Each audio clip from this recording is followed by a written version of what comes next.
Welcome to an afternoon of entertainment on KROX 1260 AM and 105.7 FM and online, broadcasting live from the Christian Brothers Ford Studios. And as we do every Thursday from 2:30 to 3 o'clock, we're talking all things medicine with Dr. Fennell, and we have a return guest, Dr. Abbasi, joining us once again, and it sounds like we've got a couple new subjects to be touching on, and a pretty big honor that shows just the quality of work you're doing in a couple weeks as well coming up. Exactly. So thanks for having us back. It's a nice fall afternoon. It looks like we're finally getting some of the harvest completed. These poor farmers getting beat up with all the water out there. Heavens to Murgatroyd, I wouldn't want to have their job right now. Today we have Dr.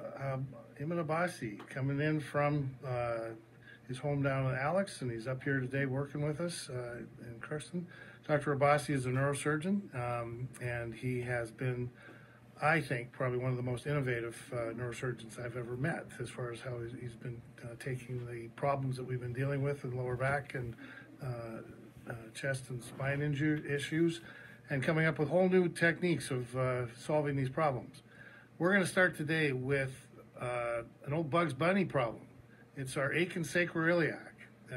How many people have said they've got that problem? They think they got sciatica or some issue like that. So, Dr. Abbasi, welcome back. Well, thank you very much. It's always a pleasure. So, we're going to focus to begin with on this issue of the lower part of our pelvis, and it's this pain that we call the sacroiliac joint and the things that can go wrong in that area. So, first, give us a description of what kind of discomforts people have, how it affects them, and then we'll talk about how we figure it out, and then we're going to talk about how we treat it. Well, sacroiliac joint by definition is where our sacrum, or the bottom part of our spine, joins our pelvis, and there are lots of critical structures in that area, including our lower lumbar spine, our pelvis, our hip. So traditionally it has been really hard to diagnose the problem of this area, but generally people have lower back pain. As a matter of fact, about 1/4 of the time when people have problem in the lower back, that's actually attributable to the sacroiliac joint and not the spine itself. So what makes this a little bit different for those who kind of wonder where we're talking about is the most common problems are right in the midline in the lower back, right in the center of our back. But the sacroiliac joints, there's two of them, one for the right and one for the left side, and they're a little bit off center from that lower down in the butt. Yes. And what makes it confusing is that all of the pains in the midline of the back can shoot down to those areas. So they can seem to be the same issue and can be very hard to distinguish them sometimes. Yeah. But today we're starting talking about when this joint, which is the lower part of where the lowest part of the spine connects to the pelvis, and that's the sacrum, it connects to the ilium, which is what we call the sacroiliac joint. And it's a fairly broad area, 5-6 inches long.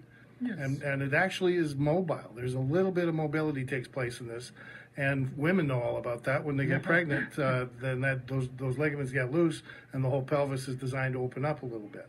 Yes. So it's that zone that we're talking about. So Yes, now sacroiliac joint is a sort of oddball in our body.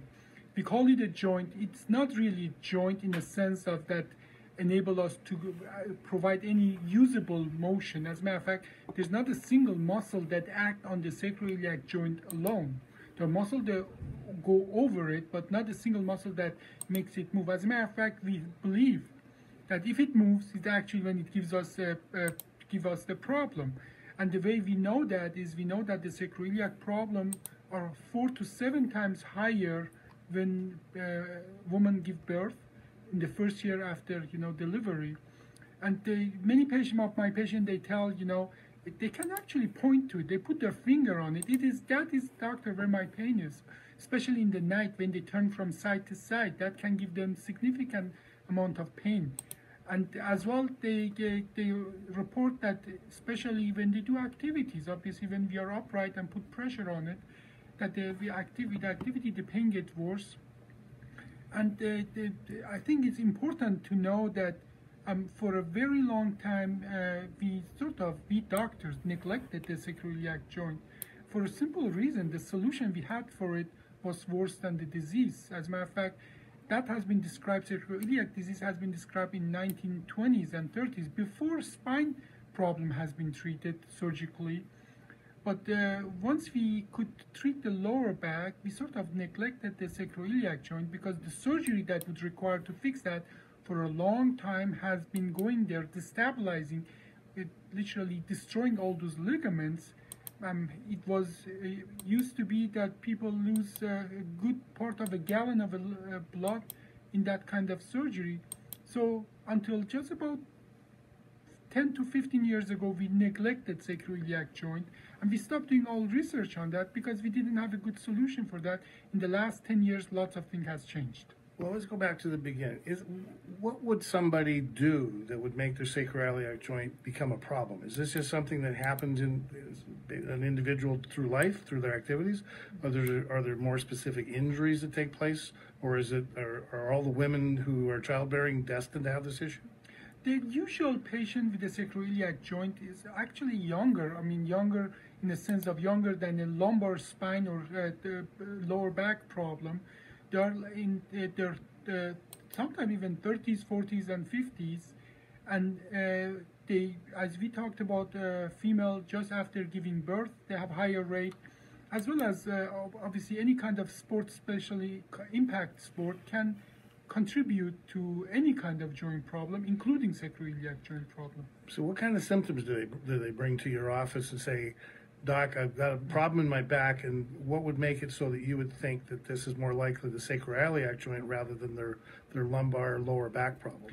No, it is based on the pain alone. It's extremely difficult to distinguish between the sacroiliac joint and the lumbar spine problem because, like in our fingers, we have such a density of nerves that we can distinguish if it's something is a fraction of an inch to the right or left. But internally in our pelvis, the nerves that give innervation to the sacroiliac joint, they are practically the same that giving innervation to our lower lumbar spine. So pain alone cannot make that distinction. But generally, it's a pain. It's a high-grade pain that gets worse with activities.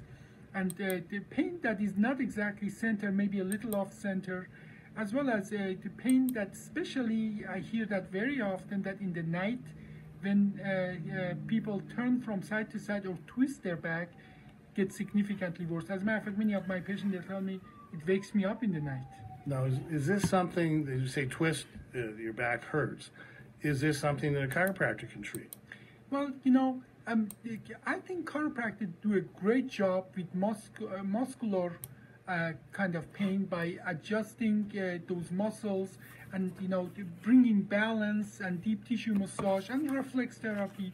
If the problem is the joint itself, an organic problem, meaning that there is a problem, bone is grinding the bone, I think that already has moved beyond the reach of physical therapy or chiropractic management. Okay, all right. But you never know. When patient come to you, you never know, is it there or not? So we always try conservative therapy first. Okay. All right, so we've got this person's come in, they've got this lower back pain. We're kind of suspicious that it involves this thing called the sacroiliac joint.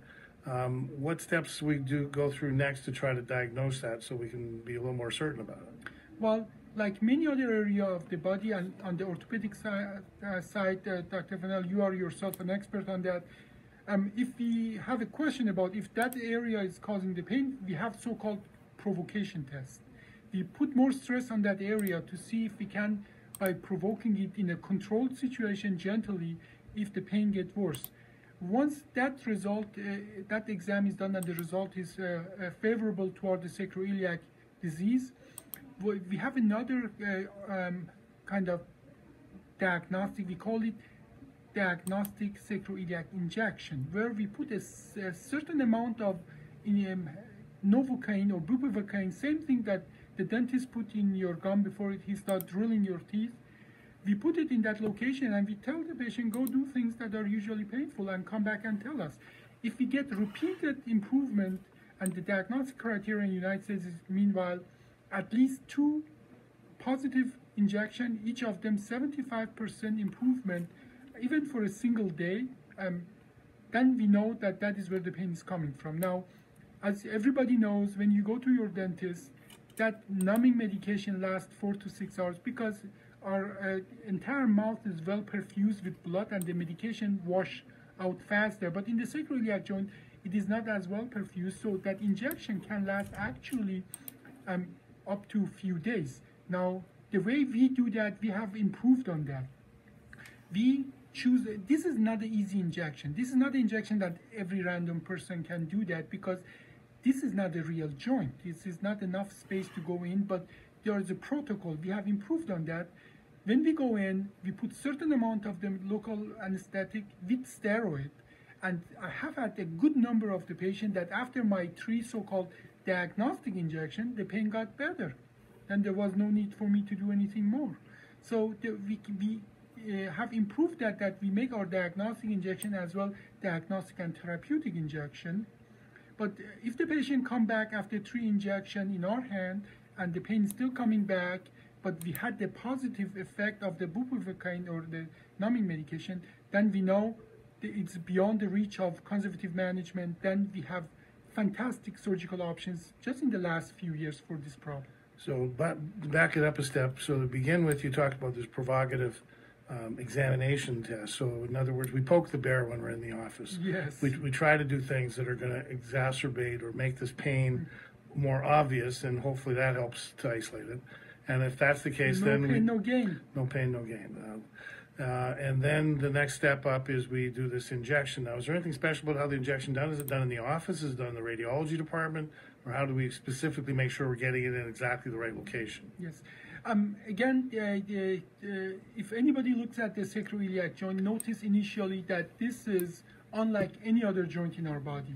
It bends and twists in so many different ways, and I don't believe there's any single joint in our body that is so diverse that it looks from one person to another, even in one person look different on one side versus another. So it is a big deal to do it right. And you need lots of experience with that, as well as you need to document it well. How was the pain before and after? What could you do before and after? And so we have put all those protocols in place. Certainly, we use an X-ray machine.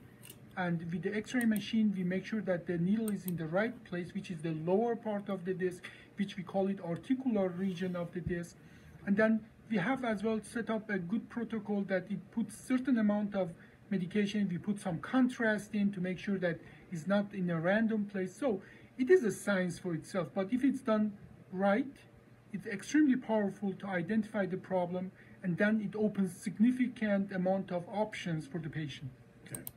All right, so we've taken all this effort to try and sort out this patient, figured out we've injected them, stuck some steroids in them, and they got better for a while, but it didn't last, or it lasted maybe a short period of time. Now you tell me that there's some brand new options for surgery. This is getting kind of exciting because this has changed. Like you said, the first go around, we used to do these big operations, patients will lose a huge amount of blood, and now we've got something much more delicate. What are we doing? Well, let me first tell you what we used to do, because it makes sense to understand that just by a simple change of concept, how much improvement we can bring to patients' life. We used to go from the middle point, from the mid-back, go to the side where the sacroiliac joints are, and we had to take lots of ligament, lots of tissue, lots of blood vessel out to reach the joint itself. And as a matter of fact, it was to a point that we would do it only in combination with other surgeries if they're needed, because that was maximum and maximally invasive kind of surgery. And as you described, those numbers are realistic. You know, lots of blood loss, hours and hours of surgery, months and if not years of recovery time. In the last I would say probably in the last 20 years, we understood the anatomy enough, and we could have instrumentation and technology that enable us go from the side to inside, from the outside of the joint, from the outside to inside. We call this lateral approach, but means that we go from the outside, and our incision is barely bigger than 1 inch, that enable us to put 2 very specialized screws across the joint. Just in the last 8 years, we made this 5-hour surgery to a 1-hour surgery, and our technology now enable us to do that surgery even within half an hour. And there are good indication, and we are working with different groups on that to make that even a 15-minute procedure. This horrible surgery is now a day surgery.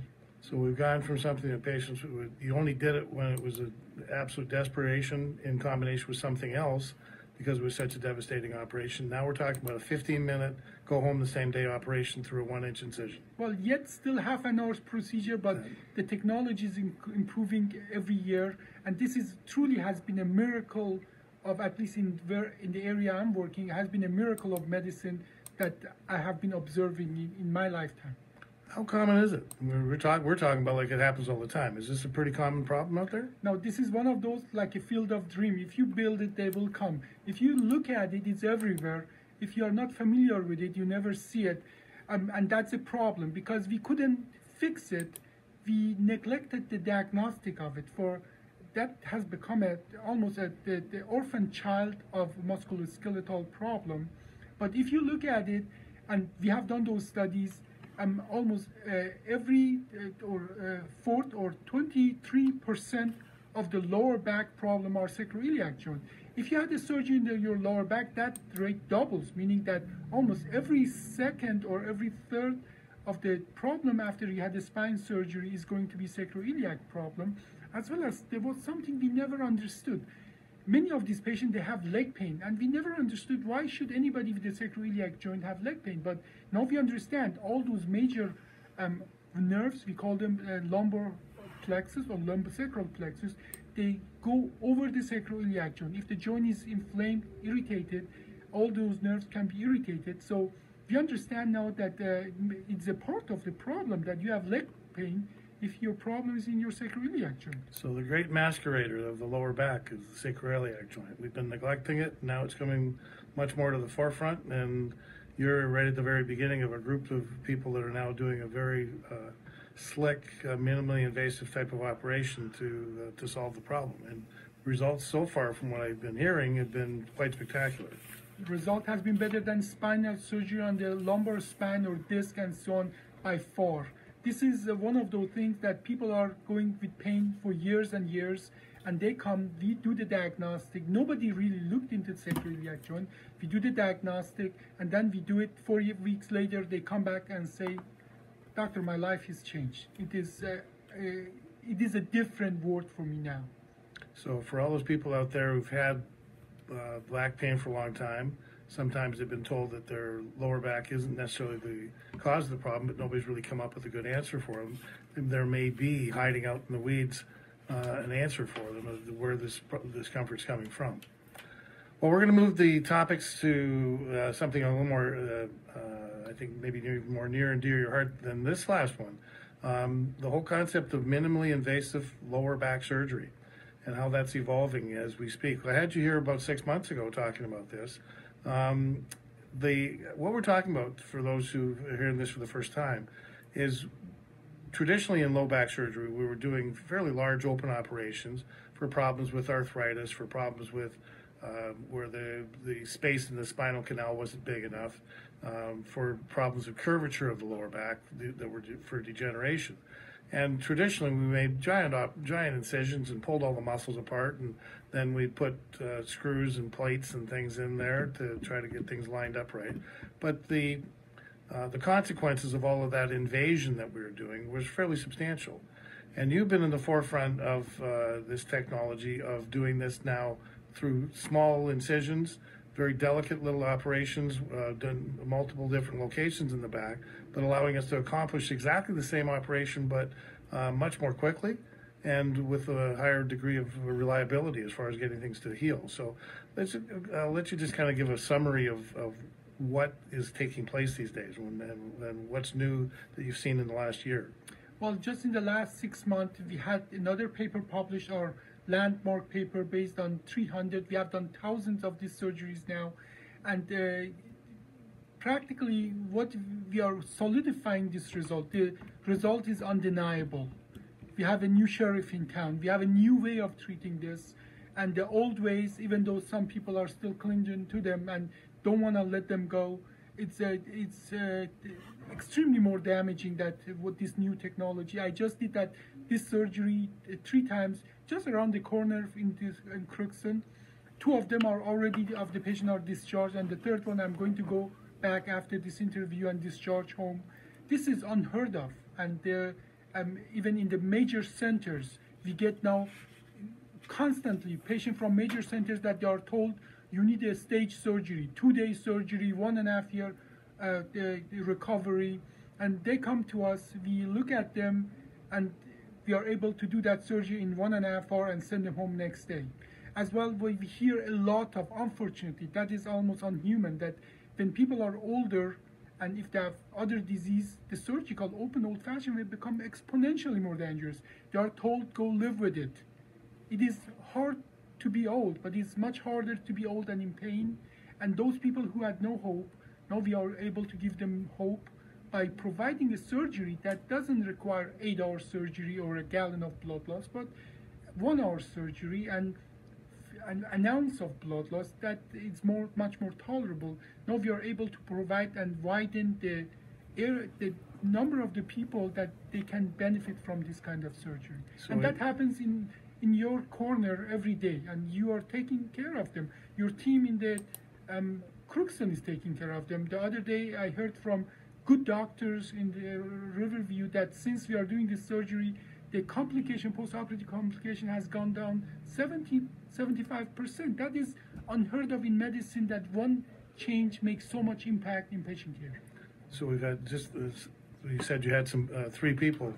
We're talking surgery was done Wednesday, and this is Thursday afternoon. Yes. And of those 3, 2 are home already, and one's going home shortly. I'm going to go and discharge the patient. Yeah, and these are, I can say from experience, these are operations that in most other hospitals in this state today, these patients wouldn't be going home for 4 or 5 days, and they'd be looking at about a year length of recovery. And we're expecting, based on these techniques, these patients to be feeling pretty darn good by the early new year, which it's changing the dynamics of lower back surgery in a way that nothing else ever has. And the spectrum of things that you're able to treat with this is becoming increasingly more broad. We started off, I think, with fairly straightforward degenerative arthritis of the lower back, but now there's a few other aspects of it you're taking on as well. Well, like anything else, we started, or I started it based on certain indication, certain medical condition. But when I saw what the result was, I put a good team together. We call that team Inspired Spine. And that team, with a group of researchers, engineers, people who are interested to bring the care to the next step. And many of those team group are doctors and the caregivers here in Crookston and other places. We have developed this. We have a big center in the city where we have machines that we prototype these new devices and new techniques, new protocols. So we have been successfully widening the range. Now we do scoliosis surgery with this MIS technique. We are one of handful. You can count on one hand number of the places in the whole world that they provide minimal invasive spine surgery for scoliosis.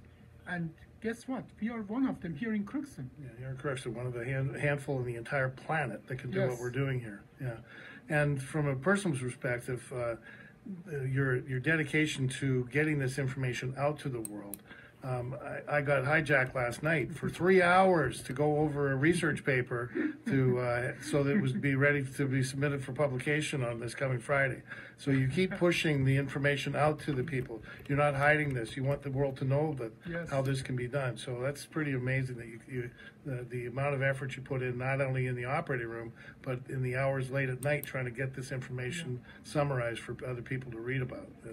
The best time is between 10 p.m. and 2 a.m. to do this kind of job, and I'm very lucky. I have no other hobbies. All right. Well, we have said we have a very special guest going to be coming to Crookston.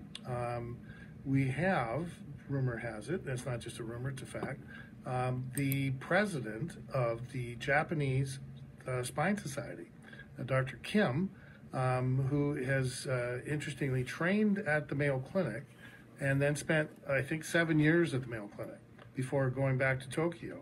And he's now basically running the spine systems in Japan.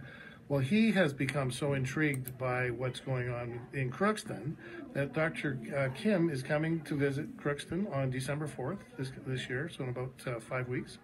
And he's coming to see how this procedure is done on the lower back. So if there was ever any debate about how amazing this is, when you start having the presidents of world-renowned spine societies coming to Crookston to watch how a new procedure is done, that's really quite a statement. And if I'm correct, I think you're leading the operation that day, is that? Yes, I have 4 operations that day.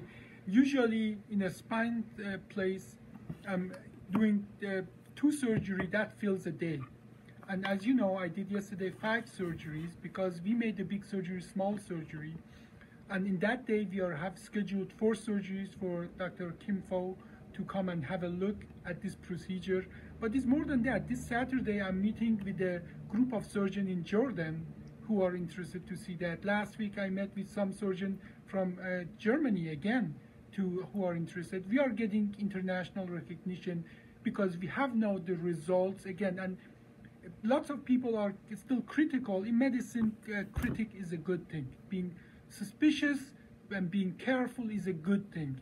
But once people with open eyes and open heart look at the data, this is a game changer by any standard of care.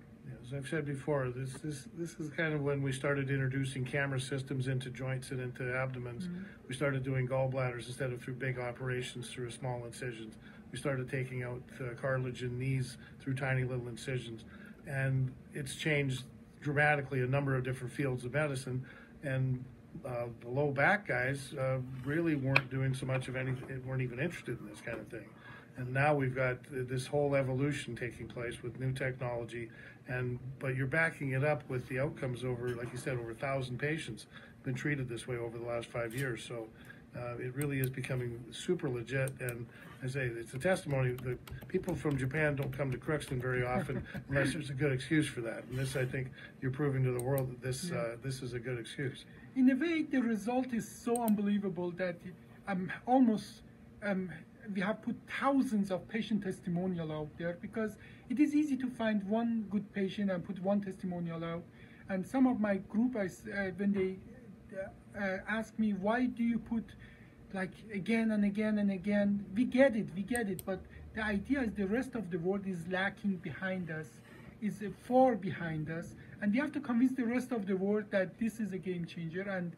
And by us putting these thousands of testimonial the day after the surgery, a month after the surgery, 6 months after the surgery, a year, 2 years after surgery, we can show this is a new kind of treatment that has sustained result over a long period of time. And that is what I think we can show it as well with scientific data, like the paper that you and I reviewed yesterday, to the rest of the world. I can just repeat myself, the results are undeniable. It's impressive.